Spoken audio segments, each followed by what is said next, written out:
This video is going to show you how to construct a stem and leaf diagram, and then also be able to answer questions based on stem and leaf diagrams. Okay, so this question is asking me to draw an ordered stem and leaf diagram of the data, and this is the most common question that can come up on a GCSE on stem and leaf.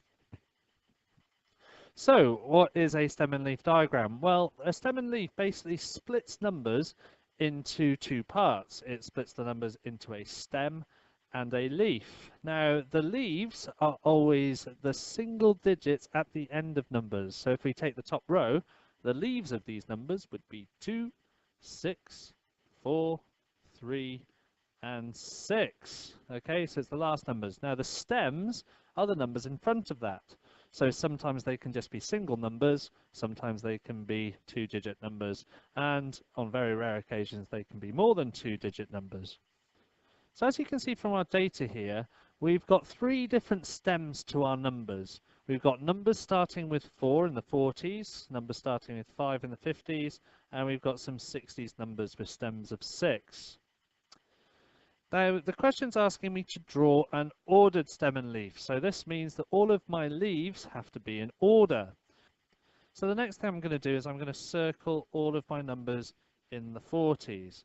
So I've got two 46s at the top, a 49 in the second row, and a 40 down the bottom. Now, because I want an ordered list, 40 is going to start off. So I'm going to put the leaf of 40 in my leaf section, which is here. So the 0 goes there, cross off the number. Now I'm going to put my next two lowest numbers, which are 46 and 46, so their leaves are 6 and 6, cross those numbers out. And then I'm going to finish up with 9.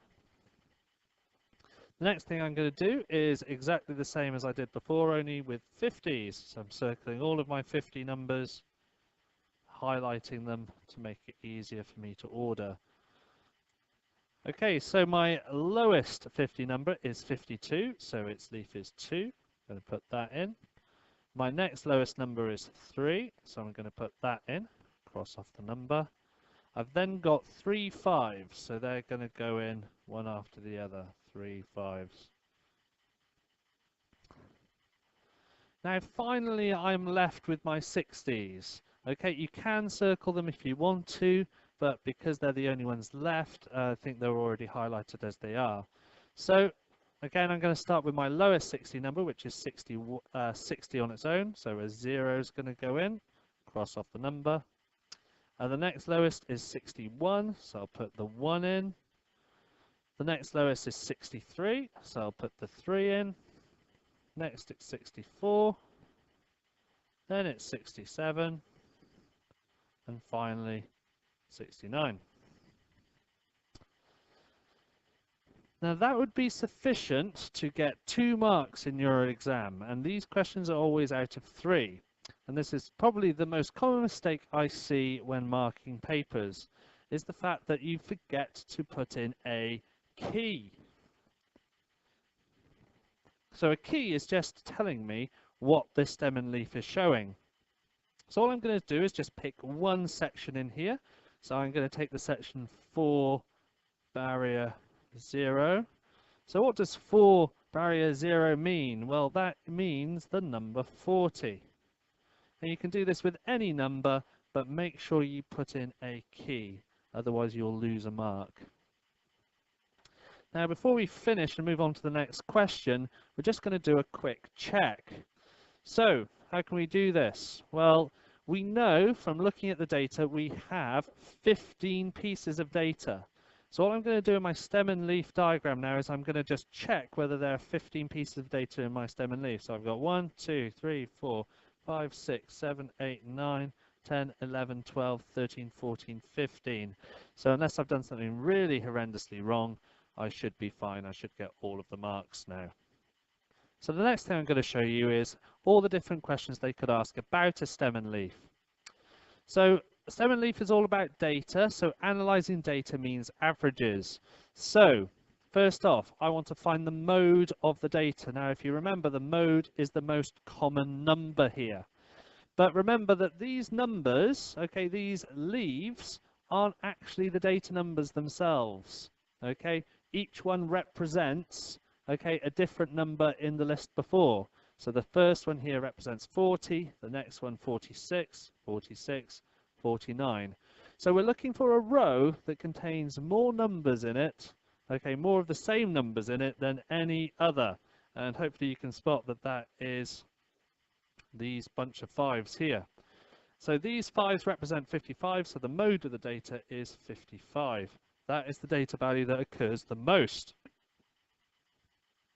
Now to find the range, I need to take the biggest number, which here is 69, and take away the smallest number, which is here, 40.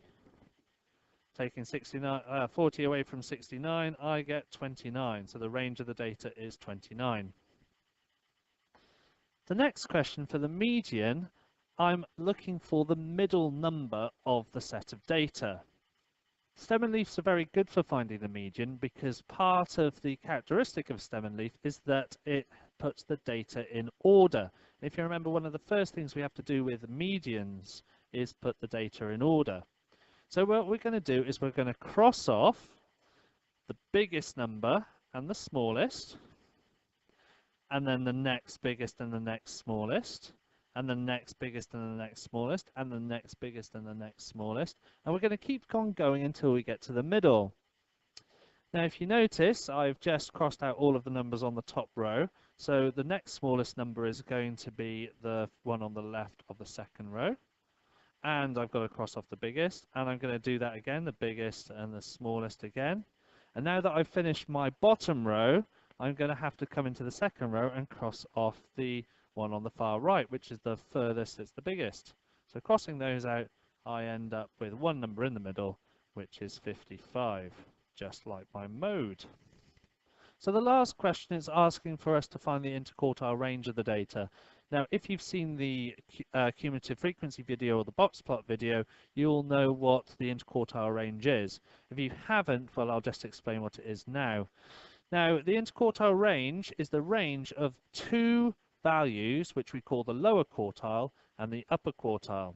Now, the lower quartile is the quarter number, and the upper quartile is the three-quarter number. So we've just found the middle number, the median. We now need to find the middle of the lower part, which is the lower quartile. So if you notice, for the median, I've only used one strike. So what I'm going to do is I'm going to turn these into crosses, and I'm going to do the same technique like I did for the median, only with the lower parts. So I'll show you what I mean by that. So the lower parts, I mean these numbers here, lower than the median. So what I'm going to do for the lower quartile, I'm going to cross off the smallest and the biggest, smallest and the biggest, smallest and the biggest. I end up with this number here, which is 49. So the lower quartile is 49. Now for the upper quartile, I need to find the middle of these numbers, okay, all the numbers bigger than the median.